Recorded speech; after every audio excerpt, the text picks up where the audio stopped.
আসছে গ্রীষ্ম মৌসুমে দেশীয় কারখানাগুলোয় যুক্তরাষ্ট্রের তৈরি পোশাকের ক্রয়াদেশ বাড়তে পারে 10 থেকে 15% পর্যন্ত। উচ্চ শুল্কের কারণে প্রতিবেশী ভারত এবং চীন থেকেও স্থানান্তর হচ্ছে ক্রয়াদেশ। এছাড়া ফিরতে শুরু করেছে স্থগিত হওয়া ক্রয়াদেশও। তবে বাড়তি ক্রয়াদেশ ধরে রাখতে সরকারের সহযোগিতার পাশাপাশি গ্যাস বিদ্যুতের নিরবচ্ছিন্ন সরবরাহ চান ব্যবসায়ীরা। বান্ডেল থাকলে প্রতি সেনমানিতে টাকা বাঁচবে। বিকাশ সেনমানি বান্ডেল কিনে জিতুন প্রতি লেনদেনে। যুক্তরাষ্ট্রের শীর্ষ 10 পোশাক রপ্তানিকারক ভিয়েতনাম, চীন, Bangladesh, Bharat, Indonesia, Mexico, Honduras, Cambodia, Pakistan ও কোরিয়া। এর মধ্যে বাংলাদেশের প্রতিযোগী হচ্ছে ভিয়েতনাম, চীন, ভারত। ট্রাম্প প্রশাসনের উচ্চ শুল্কের জেরে এখন তুলনামূলক ভালো অবস্থানে বাংলাদেশ। গত 2 সপ্তাহে মার্কিন ক্রেতাদের কাছ থেকে আসতে শুরু করেছে বাড়তি ক্রয়াদেশ। এছাড়া বাতিল হওয়া অর্ডারও ফিরছে এখন। ব্যবসায়ীরা বলছেন আগামী কয়েক মাসে ক্রয়াদেশ বাড়তে পারে 8 থেকে 10%, আর গ্রীষ্মে তা হতে পারে 10 থেকে 15% পর্যন্ত। শুধু তাই নয়, মার্কিন ক্রয়াদেশ ধরে রাখার কৌশল হিসেবে ভারতীয় প্রতিষ্ঠানগুলোও বাংলাদেশের সঙ্গে যোগাযোগ করছে। এছাড়া চীনা বিনিয়োগকারীরা বাংলাদেশে তৈরি পোশাক কারখানায় স্থাপনে আগ্রহ দেখাচ্ছেন। ম্যাক্সিমাম ফ্যাক্টরিতে কিন্তু ক্রয়াদেশ এখনো আমাদের ক্যাপাসিটির তুলনায় কম আছে, তবে বায়াররা কিন্তু আলোচনা চলতেছে, ক্রয়াদেশ বাড়বে। কোথাও কোথাও ক্রয়াদেশ কিছু, যেমন আমার ফ্যাক্টরিতেই কিছু টপ আপ কোয়ান্টিটি দিয়েছিল, বাট আমি নিতে পারিনি, কারণ আমি হিসাব করে দেখছি ও যে টাইমে চাচ্ছে ওই টাইমের মধ্যে আমার এগুলো শিপমেন্ট করা সম্ভব হবে না। শুধু মার্কিন যুক্তরাষ্ট্র নয়, ইউরোপ, কানাডা, অস্ট্রেলিয়াতেও চাহিদা রয়েছে বাংলাদেশের তৈরি পোশাকের, যা রপ্তানিকারকদের শঙ্কা কাটিয়ে আশা জাগাবে বলে মনে করেন বিশেষজ্ঞরা। যে প্রাইসটা আসলে বাংলাদেশকে অফার করে সেই প্রাইসে কিন্তু ইন্ডিয়া কাজ করবে না। সুতরাং ওই কারণেই আমরা একটা সুবিধাজনক অবস্থানে আছি, এবং এই যে সুযোগটা আসছে, এখন নতুন যে অর্ডারটা আসছে, সেই অর্ডারগুলো যদি আমরা নিতে পারি এবং নেওয়ার জন্য প্রস্তুত থাকি, তাহলে সেই ক্ষেত্রে এই অর্ডার আসতে থাকবে সামনের দিনগুলোতে। তবে নতুন সুযোগের সঙ্গে যোগ হয়েছে চ্যালেঞ্জও। ব্যবসায়ীদের মতে বিদ্যুৎ গ্যাসের সংকট, কাঁচামালের দাম বৃদ্ধি এবং বাণিজ্য প্রতিযোগিতা মোকাবেলা করতে হবে এ খাতকে। কারণ ব্যাংকিং সমস্যাটা চরম আকার ধারণ করেছে, তো ব্যাংকিং সমস্যাগুলি কাটিয়ে এরপরে মাল মানে সুতা প্রকিউর করার পরে গ্যাসের সংকট আছে, ডাইং করে কাপড় তৈরি করে এই সময়ের মধ্যে আমি দিতে পারবো না, বিধায় আমি কিন্তু ওই টপ আপ কোয়ান্টিটি আমি নেই। যুক্তরাষ্ট্রে রপ্তানি হওয়া বাংলাদেশি পণ্যের 86% বেশি তৈরি পোশাক। গত অর্থ বছরে $754 কোটি বেশি তৈরি পোশাক রপ্তানি হয়েছে।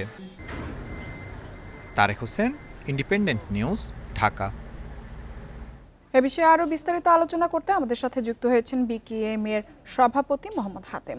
মোহাম্মদ হাতেম, আপনাকে স্বাগত জানাচ্ছি অর্থনীতি সারাদিনের শুরুতেই আপনার কাছে জানতে চাইব, এরই মধ্যে যুক্তরাষ্ট্রের সাথে শুল্ক নিয়ে যে বোঝাপড়া ছিল সেখানে কিন্তু অনেকটাই কমে এসেছে শুল্কের পরিমাণ, এবং আমরা যদি আমাদের প্রতিযোগী দেশগুলোর তুলনায় দেখি সেক্ষেত্রেও কিন্তু অনেকটা কমেছে, এবং সরকার আরও আশাবাদী এই শুল্কের পরিমাণ 15% ঘরে নেমে আসবে বলে।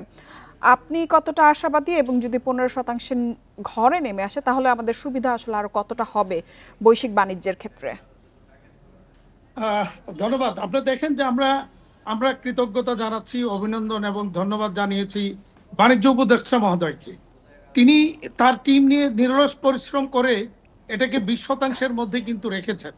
এখনো ওনারা আশাবাদী এটা 15-র মধ্যে নামিয়ে আনবেন। তো আমরা 20-এর মধ্যেই আমরা কিন্তু স্যাটিসফাইড। 15 আনলে তো আরো ভালো। তো 20-এর মধ্যেও যদি থাকে, তারপরও কিন্তু আমরা অন্যান্য দেশের তুলনায় একটা অ্যাডভান্টেজ পজিশনে কিন্তু আমরা রয়েছি, এবং এই অ্যাডভান্টেজ পজিশনে থাকার কারণে বাংলাদেশে প্রচুর অর্ডার কিন্তু আসার সম্ভাবনা রয়েছে। কিন্তু বড় প্রশ্ন হচ্ছে সেই অর্ডার আমরা আসলে নিতে পারবো কিনা।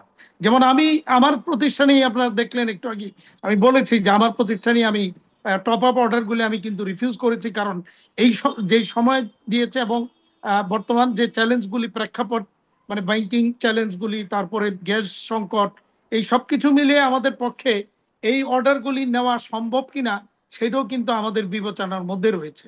এবং আমি ওই দিন বাণিজ্য উপদেষ্টা মহোদয়কে বলেছি যে যেদিন টার্গেট ফিক্স করলেন, যে ওনারা যে টার্গেটটা আগামী বছরের এই অর্থ বছরের রপ্তানির জন্য করেছেন সেটার চেয়েও বেশি আমাদের পক্ষে সম্ভব, যদি এই চ্যালেঞ্জগুলি আমরা প্রতিনিয়ত দেশের মধ্যে ভিতরে আমরা ফেস করছি, এগুলিকে যদি সরকার যদি এগুলিকে সমাধান করেন, অ্যাড্রেস করেন, তাহলে আমাদের পক্ষে সম্ভব এর চেয়ে বেশি করা। যেমন ধরেন এই মুহূর্তে যদি আমরা বলি যে বাংলাদেশ ব্যাংক তাকিয়ে তাকিয়ে দেখছেন যে বেশ কিছু প্রতিষ্ঠান চলমান ফ্যাক্টরি বন্ধ হয়ে যাচ্ছে।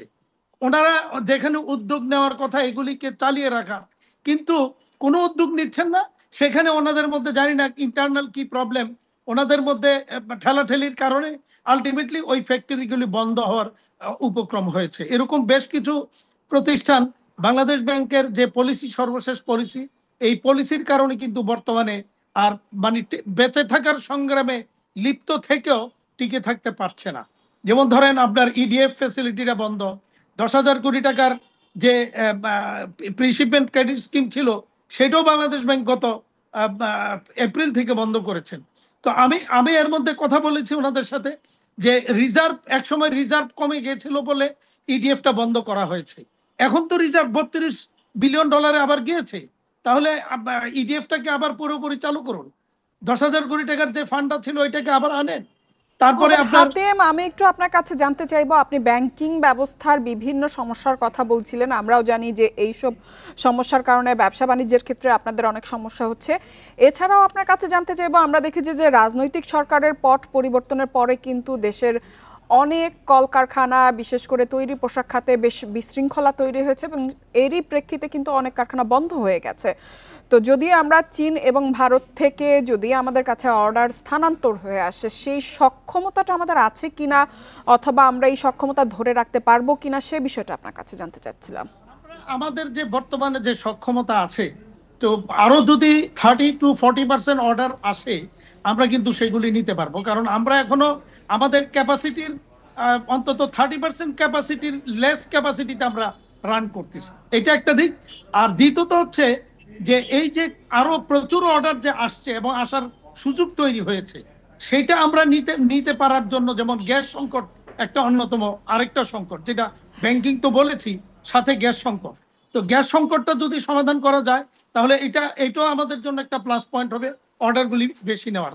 তৃতীয় যেটা আমরা সবসময় আমরা বলে আসছি যে আমরা এনবিআর এর সহযোগিতা চাই, কারণ এনবিআর এর সহযোগিতা না থাকলে, অতীতে এনবিআর এর সহযোগিতা, এনবিআর এর পজিটিভ পলিসির কারণেই কিন্তু আজকে রপ্তানি খাত এতটুকু এগিয়েছে। বা মানে এনবিআর বলতে আমি সরকার কি বলবো, সরকার বা এনবিআর এর পলিসিগুলি।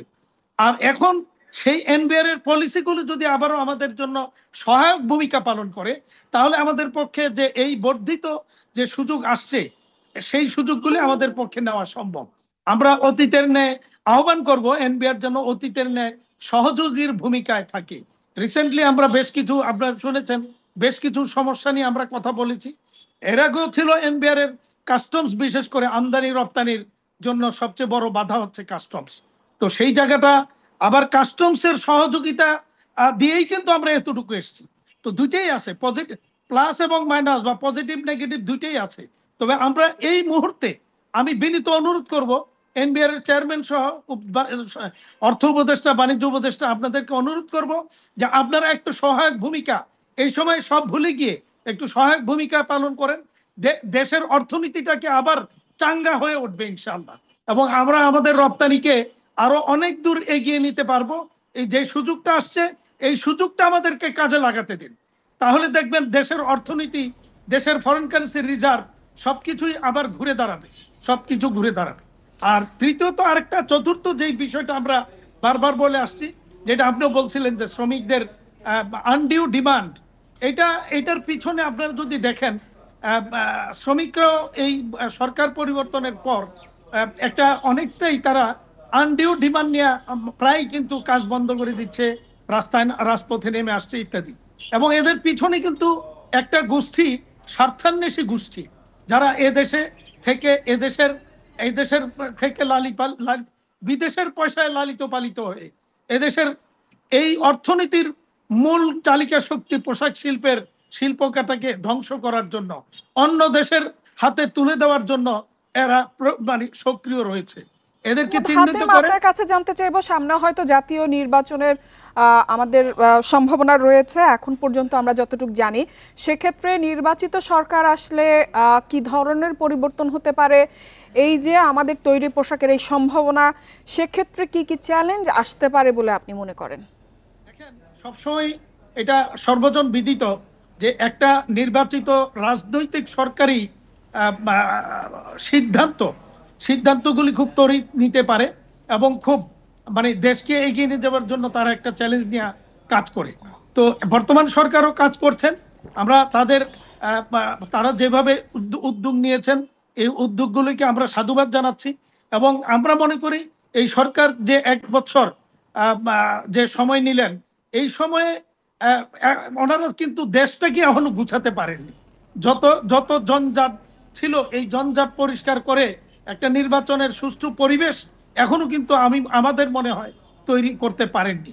তো সেই জায়গাটাকে তৈরি করে নির্বাচন যত দ্রুত সম্ভব একটা রাজনৈতিক সরকারের হাতে যখন ক্ষমতা আসবে, তখন সিদ্ধান্তগুলি নিতে রাজনৈতিক সরকার কিন্তু সবসময় সিদ্ধহস্ত হয়। সুতরাং আমরা এই সরকারকে অনুরোধ করব যে যে সুযোগটা আসছে, এই সুযোগটাকে কাজে লাগাবার জন্য আমাদের সাথে কথা বলুন। বাণিজ্য উপদেষ্টা মহোদয় গতকালই বলেছেন আগামীকাল শনিবার হয়তো উনি আমাদের সাথে বসতে চাচ্ছেন। এটা একটা অত্যন্ত ভালো উদ্যোগ। উনি অত্যন্ত প্রোঅ্যাক্টিভ। আমরা তো দেখেছি প্রোঅ্যাক্টিভলি উনি অনেক কিছু করছেন। আপনারা দেখেছেন এর আগে আমরাও আশা করব সরকার সব ধরনের সহযোগিতা করবে আপনাদের রপ্তানি খাতে যে অগ্রগতি রয়েছে এবং সম্ভাবনা রয়েছে সেটা ধরে রাখার জন্য। মোহাম্মদ হাতেম, আমাদের সাথে যোগ দেওয়ার জন্য আপনাকে অসংখ্য ধন্যবাদ।